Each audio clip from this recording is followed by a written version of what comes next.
Hey guys, this is the daily news analysis of 5th of March, guys. So let's see the very first news. First news is about bomb cyclone.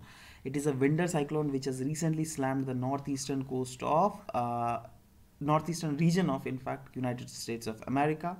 Now the main question arises that what are these cyclone? How do they arise? So I am thinking of making a course onto it. So when I'll make a course, I'll just tell you and just you can refer to that.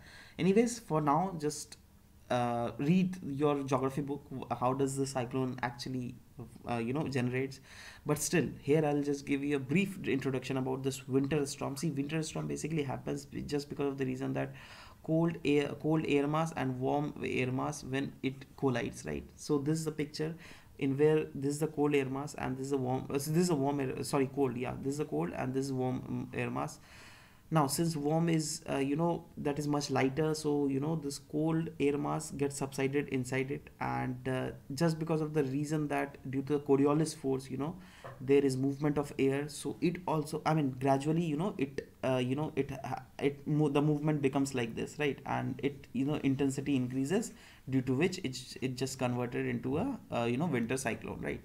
And the name given to this cyclone is bomb cyclone, which has recently hit the slammed the northeastern United States. So you just have to remember this, that where the bomb cyclone came this time, right? Next news is about a ritual which is called Kuthiyottam ritual, guys. So it is basically a ritual which is being practiced in Kerala, right? So this was a news because recently the Kerala State Commission has said that for the protection of child right, we are taking this Kuthiyottam ritual in our Suomotu case. And since the rights of child are being taken off in this ritual, so we'll just look into it whether this the the people who are carrying out these kind of ritual should be stopped or not. All right, whether actions could be taken against them or not. Now regarding this ritual, guys, and first of all, let's see what Commission has said. Commission has said that it would examine the ritual, as I've already said, and because here what is happen is like in children, hook is attached. How? The hook is attached by piercing them, right? So it totally hurts the child, and it is totally the clear violation of child rights, right? So let's see what happens. But anyways, regarding this Kudiyottam festival, it is performed every year during the Pongal festival, right? And at a temple at Kerala, and the name of the temple is Atukal Bhagavi Temple, right? So it is the largest congregation of women for a festival in the world, guys. And basically the ritual in which a woman prepares a pudding, and in this ritual what happens is woman basically prepares a pudding of rice, jaggery, as well as coconut, and offer it to the goddess. And as we have already learned that this point is very much important, guys, just remember it. And yeah, also, guys, around 1,000 young boys undertake a 7-day penance before this Pongala day, right? What they do is, guys, their shoulders are being wounded, right? And the boys have to be observed strict discipline and stay inside a temple for 7 days. So, right? So the Kerala State Commission is telling that this is kind of a torture which is being done to the young boys in the name of these rituals and religions, right? So we won't let that happen. And if something happens, then we'll surely take action. We are just examining this ritual, right? So let's see what happens next in the coming future.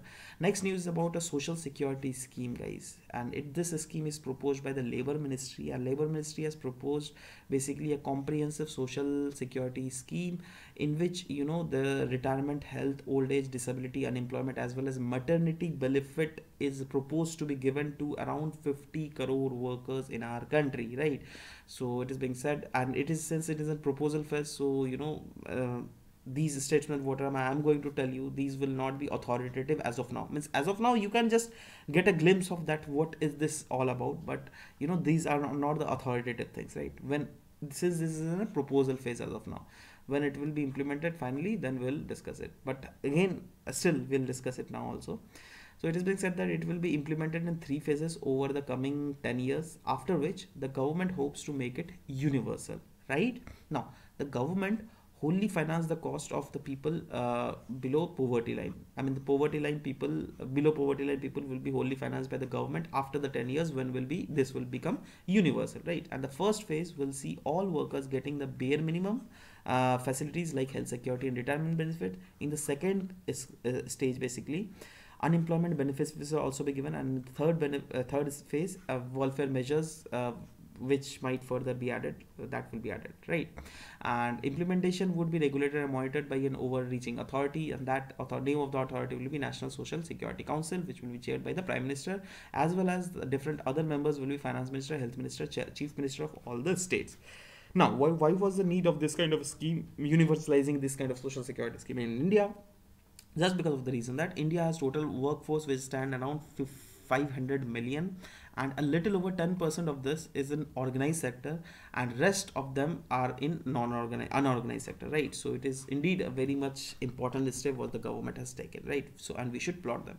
But let's see what happens next. And next news about Staff Selection Commission. Actually, Staff Selection Commission has decided to recommend CBI probe into the paper leak. See guys, basically I just want to give you a bit description about it. SSC, that is Staff Selection Commission, take test every year, right? So it take test in tier 1 and tier 2. Now tier 1 was done. In tier 2, few peoples were there who were out to be, later to be selected, right? So their examination was carrying out from 17 Feb to, I guess 24, yeah. So in between one day, that is on the year date Feb 21, the paper got leaked, all right, in the morning session. When the morning session was going, means around half an hour to 1 hour, test went over, and after this 1 hour, since the paper was leaked and commission got the clue of that paper that that paper is leaked, so that time commission just stopped the server, right? And they said that okay, in afternoon session we'll be conducting the same exam in afternoon session, right? But in afternoon session again, paper got leaked, right? And the screenshots even, that is being very much viral in the social media site. Actually, in the screenshot, this guy, one guy was there, and his roll number, name, everything was written, guys. And the question paper was simply senior. Now, the question arises, how this screenshot came out, right? See, when you are entering the SSC exam center, you are not allowed to enter with any mobile device, any watch device. Everything is taken out, right? You just have to keep those things out. So how this happened, right? That is the question. And in this screenshot, one software was here, and that name of the software is TeamViewer. Now, what is the quality of that software is, if that TeamViewer is connected to my laptop, then I can I can do whatever this guy can do by sitting here, right? I can virtually control this laptop, right? The screen of this laptop. So that is what happening. This is what the scam, actually people want to highlight, that this scam has taken place in SSC examination, right? So that's why children were protesting, and children were asking that CBI probe must be done into it.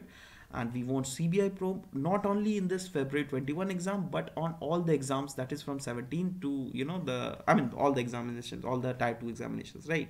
Because the case which was out, that was in the case of February 21 only, but that could, many the other date could also be there, right? So CBI basically probe is being wanted on all the dates of tier 2 examination, and that's why people are protesting in the CGO complex in Delhi. So if anyone among you are in Delhi, so please help them, right?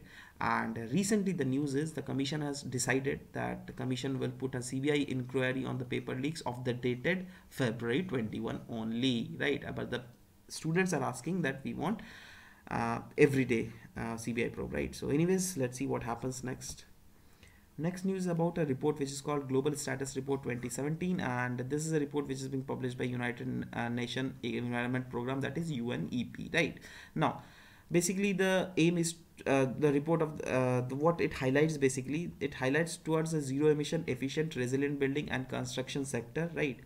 And this is basically listed and center which is called Energy Management Center, and it is an autonomous institute under the Kerala government campus.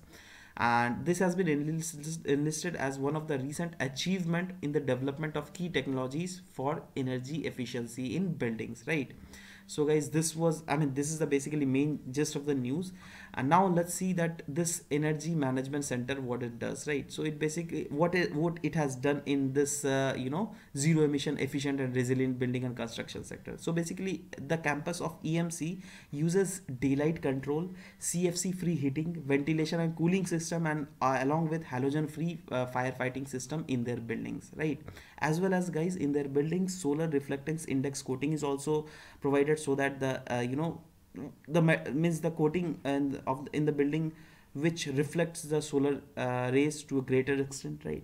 Also it is combined with high albedo painting and turbo vent for passive cooling, right? Has been used as an, also, guys, tropical rainforest trees has also been planted around the campus for cooling surroundings. So since this energy management center has done this much in zero emission and efficient and resilient building sector, so that's why they have been highlighted in the report, right? And they are the only one from India to get highlighted, right? And, guys, only few of the other specifications are also given regarding the center, that they use only certified green construction materials, recycled wood boards, low emitting paints and adhesives, and green plus certified carpets, right? Now one other fact was given regarding that, regarding the household air pollution. Actually, since 2010 it is being said that the building related carbon emission is increasing by 1% since 2010, and more than 4 million as death up from the all over the world has already been attributed to the illness that has been taken from household air pollution. That's why this kind of steps are indeed very much necessary by the world community to raise the consciousness of the concerned government regarding these kind of situations, right? Next news about an island which is called Danger Island. Now the scientists have basically announced the discovery of previously unknown super colony of more than 15 lakh Adeline penguins in the Danger Island. That's why this Danger Island was in news. Now let's see the location of Danger Island, guys. See, this is the South America, right? South America. So basically this is Chile. And yeah, this is basically Antarctica, right? And this Danger Island falls in the northern part of Antarctica, right? So that's why I thought of mentioning it like this. So yeah, I mean, I've just highlighted this news just because of these kind of news might pop up in your paper also, that recently Danger Island was in news. It is nearby which continent? So you have to write that. Anyways, next news about world's largest solar park, Shakti Sthal, has been launched in Karnataka, and though it has not been 100% launched, I mean it has been launched though, but that the project has not been completed by 100%. But still, this is the step of the Karnataka government, under the Karnataka Solar Policy 2014-2021, under which the Karnataka government has decided to decrease the dependence on traditional power sources, all right, and increase the dependence on these solar technologies, right? So basically, this location, that is Shakti Sthal, is located in Tumkur district, which is about 180 km from Bengaluru, and the park ties in with the center's scheme to generate 100 gigawatt of solar power by 2020, which is also the aim of central government, right? So guys, this was all about it. And regarding the economic survey, which is available in Hindi, you can click the link below. And yeah, this is the main answer writing discussion, to the link of which is also given below, in which I deal about GS and ethics question answers, right? So anyways, yeah, this was all about it, guys. We'll meet in next class. Till then, bye bye, take care, and thank you for listening to this video, guys. Thank you very much.